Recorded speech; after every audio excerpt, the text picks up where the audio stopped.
নমস্কার, কেমন আছেন সবাই? মাই ক্রিয়েশন সোমা কর্মকার ইউটিউব চ্যানেলে আপনাদের স্বাগত জানাই। একটু আগেই বৃষ্টি হলো, তাই ভাবলাম বাইরের পরিবেশটা একবার আপনাদের সাথে শেয়ার করি। ক্যামেরায় কতটা ধরা পড়ছে আমি ঠিক জানি না, তবে দেখতে খুব ভাল লাগছিল, তাই মনে হলো আপনাদের সাথে একটু শেয়ার করি। এই যে আর বাইরেটা, আমাদের এখানটায় কিছু পেঁপে গাছ, কলা গাছ, আম গাছ, টগর ফুলের গাছ, নয়নতারা গাছ, লেবু গাছ রয়েছে।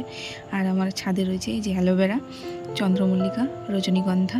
রজনীগন্ধা এই গাছটাই একটা স্টিক উঠেছে, আর এটাই ফুল ফুটেছে। রজনীগন্ধার গন্ধ তো এমনিতেই সুন্দর, বিয়েবাড়ি একটা ফিলিংস আছে। একটা ড্রাগন ফলের গাছ রয়েছে, কিছু চন্দ্রমল্লিকা আর নয়নতারাগুলোই এখন সদ্যম রয়েছে।